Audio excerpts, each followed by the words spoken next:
Before the gods built the world, there was darkness, and in that darkness, something else was already there. Hindu mythology is the oldest continuous religious tradition on Earth, stretching back over 4,000 years, and woven into its very foundations is one of the most complex, terrifying, and surprisingly nuanced demonologies ever conceived by the human mind. These are not simply evil monsters, they are cosmic forces, ancient powers, beings who were sometimes gods themselves, before pride or rage or grief transformed them into something else entirely. There are hundreds of them, each with a name, each with a story, each with a reason. Tonight, we meet the most powerful, and we learn why the line between demon and god in Hindu mythology is far thinner than you might think. In Hindu cosmology, the universe is divided into 3 realms. Svarga, the heavenly realm of the gods, Prithvi, the mortal world of humans, and Patala, the underworld realm of the Asuras. The Asuras are the primary class of demonic beings in Hindu mythology. But here's where it gets interesting. The Asuras and the Devas, the gods, were once the same. They are brothers. Both were born from Prajapati, the creator. Both drank the same cosmic milk. Both lived in the same celestial realm. The split came when the Devas chose truth and light, and the Asuras chose power and darkness, but they chose. That is the crucial thing. In Hindu mythology, evil is not a fixed state, it is a direction. A turn made, sometimes through pride, sometimes through loss, sometimes through love gone wrong. And that makes the demons of this tradition unlike any others in the world. Ravana. The name alone carries weight. The demon king of Lanka, the most powerful, most brilliant, and most tragic figure in all of Hindu mythology. He had 10 heads, 20 arms, a body that could not be killed by gods or demons by divine boon from Brahma himself. He was a master of the Vedas, the sacred scriptures, a musician of extraordinary skill, a philosopher, a devotee of Shiva so committed that when Shiva refused his prayers, Ravana cut off his own heads one by one as offerings and grew them back. Shiva, moved by this devotion, granted him his boon. Ravana was not born evil, he was born extraordinary.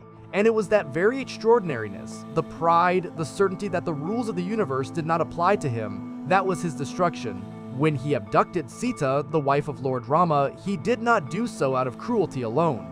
Some texts say it was love, some say it was revenge, some say it was simply the arrogance of a being who had never been told no. He built a golden city, he mastered every weapon, he defeated every god who challenged him. And then a man, a mortal-born prince guided by Dharma, killed him. Not because Ravana was not powerful, but because he was wrong. Mahishasura, the buffalo demon, a name that gave birth to one of the most celebrated goddesses in all of Hinduism. Mahishasura received a boon from Brahma. No man and no god could kill him. He took this gift and used it, as the demons always do, to wage war. He defeated Indra, king of the gods. He drove every deity from the heavens. He ruled all 3 worlds.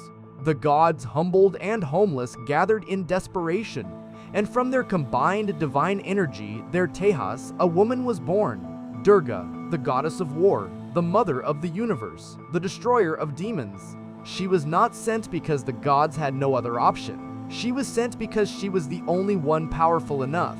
The only one Mahishasura had no protection against, for his boon protected him from no woman. The battle lasted 9 days. On the 10th, Mahishasura fell, and those 10 days are still celebrated every year across India. Navratri, 9 nights of Durga. The demon's defeat became the world's celebration. But what happens when the demon cannot be defeated? Raktabisha, whose name means blood seed, was a demon with an almost unbeatable power. Every drop of his blood that touched the ground would instantly give birth to a new demon identical to him.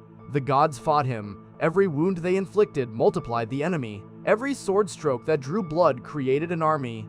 The battlefield became an ocean of demons, and no strategy could stop the flood. And so they called upon Kali. Kali, the most terrifying form of the goddess. Black-skinned, wild-haired, tongue extended, a necklace of demon heads. She dances on the corpse of Shiva himself, not to destroy him, but to be reminded to stop. She defeated Raktabija not by fighting differently, but by drinking his blood before it could hit the ground. Every drop, every wound. She consumed the demon as she destroyed him. Kali is not evil. She is what happens when the universe requires destruction. She is the storm that clears so something new can grow.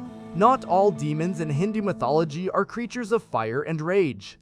Vritra is a serpent, or sometimes a dragon, who represents one of the oldest and most universal human fears, drought. Vritra swallowed all the waters of the world. He coiled around the mountains and held the rivers prisoner.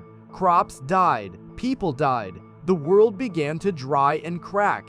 Indra, king of the gods, faced Vritra in battle and lost, ran, was shamed. It took the sage Dadhichi, a human sage, to offer the greatest sacrifice in mythology. He gave his own bones, voluntarily, so that his skeleton could be forged into the Vajra, the thunderbolt weapon, powerful enough to destroy Vritra. Indra wielded the Vajra. Vritra fell. The waters were released. The rains came. A demon of drought, defeated by a weapon made of a human being's sacrifice. In Hindu mythology, sometimes the demon is not the villain of the story. Sometimes it is simply the problem the hero must become worthy enough to solve. Of all the demon stories in Hindu mythology, none is more philosophically fascinating than Hiranyakashipu.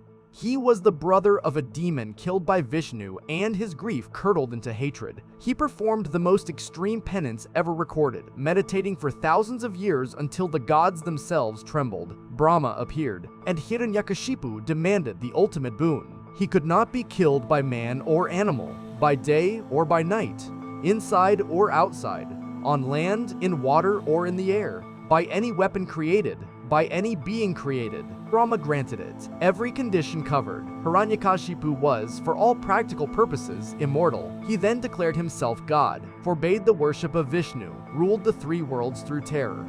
And his own son, Prahlad, refused to stop worshipping Vishnu. His own son, Hiranyakashipu, tried to kill his child, repeatedly. Poison, fire, elephants, none of it worked because Prahlad's devotion protected him. And then Vishnu came, not as a man, not as an animal, as Narasimha, half man, half lion, not by day, not by night, at twilight, not inside, not outside, on the threshold of a doorway, not on land, water, or air, on Narasimha's own lap, not with a weapon, with his bare claws. Every condition met perfectly. The universe does not break its rules for villains, it simply finds the space between them.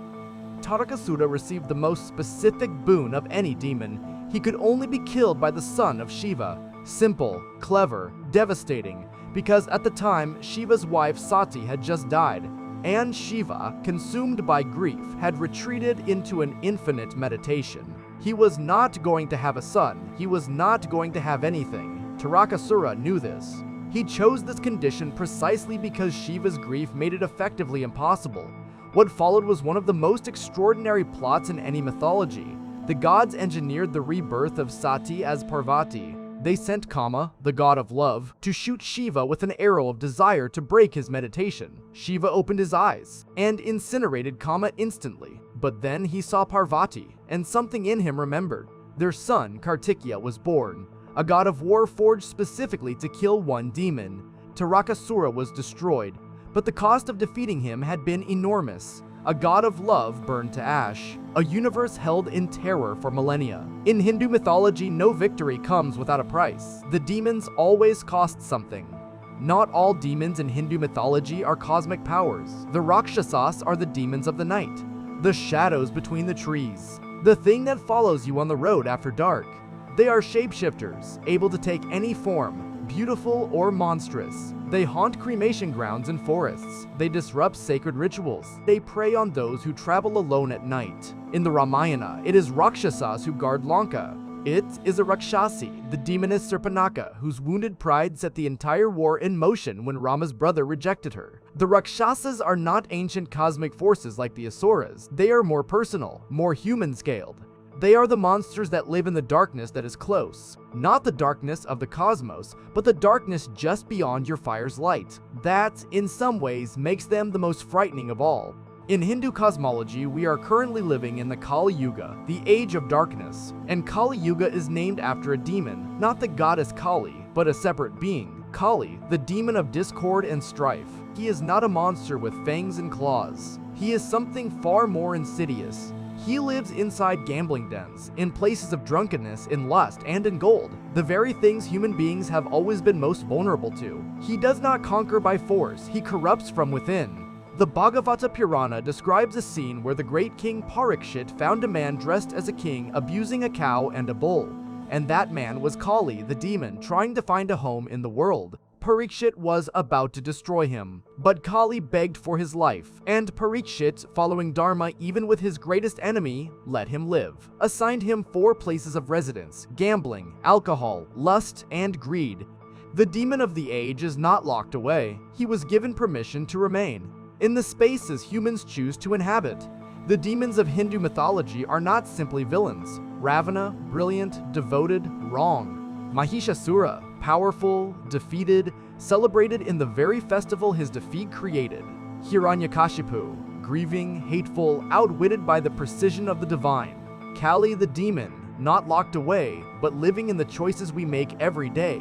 This is what makes Hindu demonology unlike anything else in human religious tradition.